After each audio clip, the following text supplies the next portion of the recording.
David Ravet, bonjour. Vous Bonjour. êtes directeur du développement et des partenariats de MTB. Alors, c'est une entreprise, vous allez nous expliquer ce que fait cette entreprise, de 250 personnes et qui a fait le choix très vite d'exporter. Alors, que fait MTB ? Alors MTB est une société nord-iséroise qui est spécialisée dans la conception, la fabrication de machines de recyclage et de process de traitement de déchets. Et effectivement, on exporte ces technologies dans le monde entier. On fait 90% de notre activité à l'export.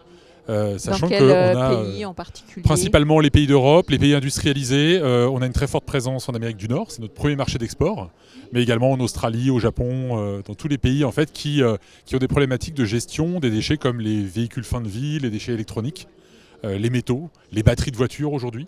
Donc toutes ces sociétés qui ont besoin de s'équiper viennent vers nous pour pouvoir trouver des solutions. D'accord, vous participez à l'amélioration de la balance commerciale. Un petit peu modestement à notre échelle, oui. Alors, vous êtes resté attaché à garder un processus de construction 100% français.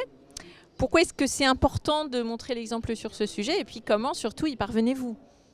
Alors c'est effectivement très ancré dans notre ADN depuis 40 ans, parce que nous on pense qu'il faut commencer d'abord par travailler pour nos enfants, et donc on a fait le choix historique de supporter, d'accompagner un écosystème industriel. Alors en région Auvergne-Rhône-Alpes, on a cette chance d'avoir un tissu industriel très dense. On a reçu effectivement. Et on s'est le appuyé conseil sur ce régional. tissu pour pouvoir développer nos réseaux de partenaires. On considère qu'on n'a pas des sous-traitants mais des partenaires depuis cette époque.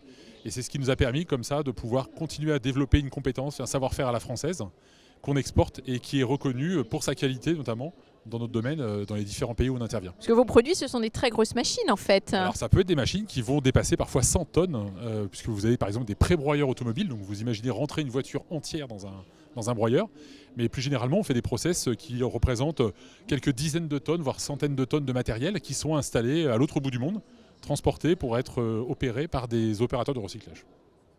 Alors, c'est un marché qui est en croissance permanente, mais qui dit croissance dit arrivée de nouveaux concurrents.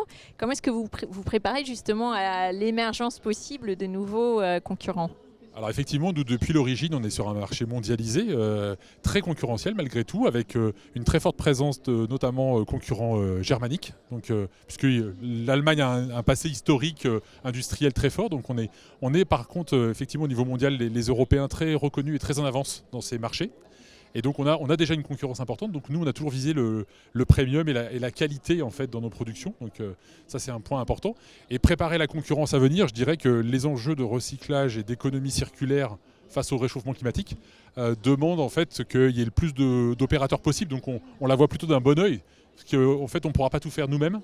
Donc plus il y a de monde qui s'en occupe, et pour les générations futures c'est plutôt positif. Écoutez, c'est une très belle chute. Merci beaucoup David Ravet, on vous souhaite Merci à de vous. très belles rencontres ici aujourd'hui. Merci.